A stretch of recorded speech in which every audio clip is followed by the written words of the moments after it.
तीन कब्रों की एक अजीब कहानी। काहिरा में एक ऊंची पहाड़ी पर एक शख्स ने तीन कब्रें देखी जो कि एक ही लाइन में बनी हुई थी और बिल्कुल हूबहू एक जैसी थी। मगर उनकी खासियत ये थी कि तीनों कब्रों पर अलग अलग औसार लिखे थे। पहले कब्र पर लिखा था, वो शख्स अपनी जिंदगी में क्या लज्जत कर पाएगा जो ये बात जानता हो कि अल्लाह ताला उससे जरूर हिसाब लेगा। उसने जो अल्लाह के बंदों के साथ नाइंसाफियां की है उसका बदला लेगा, और जो उसने बंदों के साथ भलाई की है उसकी उसे जजा मिलेगी। दूसरी कब्र पर लिखा था कि वह शख्स क्या हासिल कर पाएगा जो यह जानता हो कि उसकी मौत एक दिन अचानक आ जाएगी और वो कुछ भी नहीं कर पाएगा क्योंकि मौत बरहक है और वो उसका मजा चखेगा। तीसरी कब्र पर लिखा था कि वो शख्स जिंदगी के मजे कैसे लूटेगा जिसका रुख एक ऐसी मंजिल की तरफ है जिस पर पहुंचना जवानों को बुढ़ा कर देता है और चेहरों के नक्शे मिटा देता है और उसके जोड़ जोड़ को कमजोर कर देता है। वो तीनों कब्रें एक ऊंची पहाड़ी पर मौजूद थी। जब उस शख्स ने तीनों कब्रों को देखा और उन आसार को पढ़ा जो उन तीनों कब्रों पर बड़ी खूबसूरती के साथ लिखे थे, तो उन कब्रों का राज जानने के लिए वह शख्स करीब की बस्ती में पहुंचा और उसने एक बुजुर्ग शख्स से उन तीनों कब्रों के बारे में पूछा। तो बुजुर्ग ने जवाब दिया कि ये तीन कब्रें तीन सगे भाइयों की है। उस शख्स ने मालूम किया कि जो आसार उन तीन कब्रों पर लिखे हैं उसका क्या मतलब है। तब उस बुजुर्ग शख्स ने कहा, ये आसार जो आप देख कर आए हैं वो उन तीनों भाइयों की गुजरे हुए जिंदगी की वसीयत है। उस शख्स की उन तीनों कब्रों के राज जानने के लिए दिलचस्पी और बढ़ गई और वो उस बूढ़े शख्स को कहने लगा कि आप उन तीनों भाइयों और उनकी वसीयत के बारे में मुझे तफसील से बताइए। तो उस बुजुर्ग शख्स ने कहा कि ये तीन भाई थे। बड़ा भाई एक बादशाह के यहां एक बड़ा ओहदेदार था जो शहरों और लश्करों के इंतजाम पर मामूल था और वो बादशाह के साथ रहा करता था। दूसरा भाई ताजिर था और तीसरा भाई इबादत गुजार था जिसने इबादत करने में अपनी पूरी जिंदगी गुजार दी।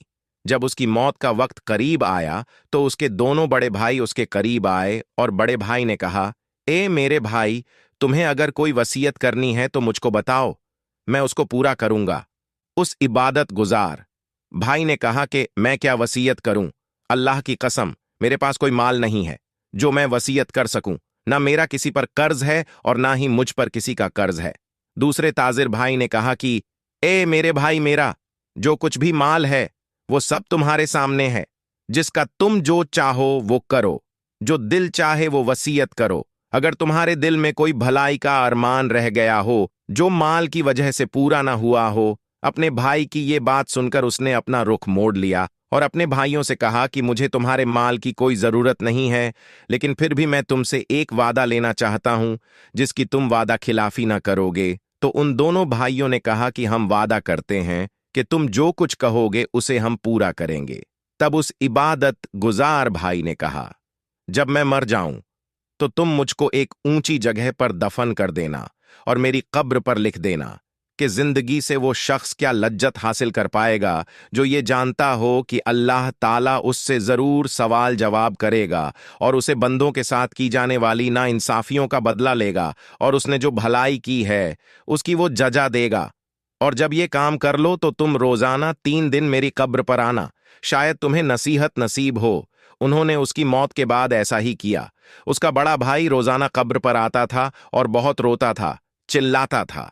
फिर वो तीसरे दिन आया और कब्र पर जाकर बहुत रोया। उसके बाद वो वहां से जाने लगा तो अचानक कब्र के अंदर से जोरदार धमाके की आवाज आई। वो ये आवाज सुनकर खौफ ज़दा हो गया और वहां से फौरन अपने घर आ गया। रात को उसने अपने भाई को ख्वाब में देखा और उससे पूछा, ए मेरे भाई, जो तुम्हारी कब्र के अंदर आवाज हुई थी वो क्या थी? उसके भाई ने जवाब दिया कि वो आवाज एक हथौड़े की थी। मुझसे कब्र में कहा गया कि तूने मजलूम को देखा मगर फिर भी तूने उसकी कोई मदद नहीं की। ये बात सुनकर उसकी आंख खुल गई और वो गमजदा हो गया।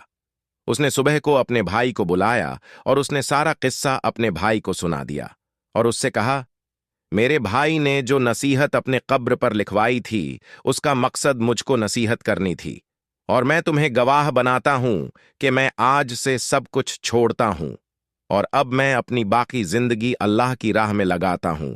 और वो सब कुछ छोड़कर शहराओं में चला गया और भेड़ बकरियां चराने वाले लोगों में रहने लगा। जब उसकी मौत का वक्त करीब आया तो चरवाहों ने आकर उसके भाई को खबर दी।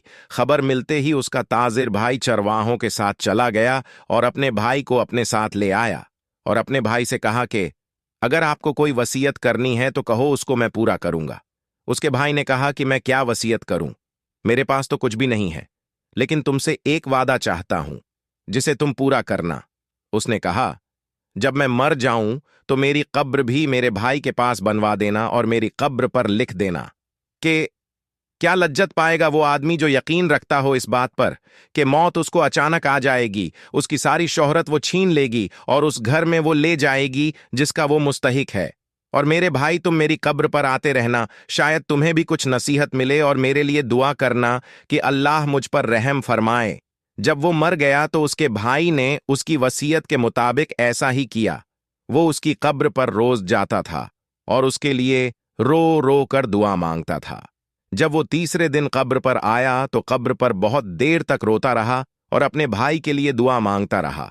और जब उठकर वापस जाने लगा तभी उसने अचानक कब्र के अंदर आवाज सुनी और वो उस आवाज को सुनकर बेचैन हो गया। फिर वो फौरन वहां से अपने घर वापस आ गया। रात को उसने ख्वाब में अपने भाई को देखा। उसके चेहरे पर परेशानी और खौफ झलक रहा था। उसने कहा, भाई, मैं बहुत मुसीबत में हूं। तो मैंने कहा, भाई, मेरा क्या होगा? तो उसने जवाब दिया, जिसने दुनिया में आखिरत के लिए जो कुछ नेकियां की हैं वह देख लेगा। सुबह को जब वो उठा तो उसने सबसे पहले अपनी सारी जायदाद बांट दी और माल लोगों में तकसीम कर दिया और वो अल्लाह की इबादत में लग गया। जब उसकी मौत का वक्त करीब आया तो उसने अपने बड़े बेटे को बुलाया और अपने बेटे से कहा कि जब मैं मर जाऊं तो मेरी कब्र मेरे भाइयों के पास ही बनाना और मेरी कब्र पर लिख देना कि कैसे मजे लूटेगा वो आदमी जिसका रुख ऐसी मंजिल की तरफ है जहां तक पहुंचना जवानों को बूढ़ा कर देता है, जो चेहरे के नक्शों को मिटा देता है और उसके जोड़ को कमजोर कर देता है। मुझे दफनाने के बाद मेरी कब्र पर आते रहना, शायद तुम्हें कोई नसीहत मिले। बेटे ने अपने वालिद के मरने के बाद ऐसा ही किया। रात को उसने अपने वालिद को कहवाब में देखा। वो कह रहे थे, बेटा, मौत करीब है, आखिरत के सफर की तैयारी कर लो, अपना सामान बांध लो, जिस घर से तुम्हें निकलना है उस घर की तरफ जहां तुम्हें जाना है। सुबह को उसने अपने कहवाब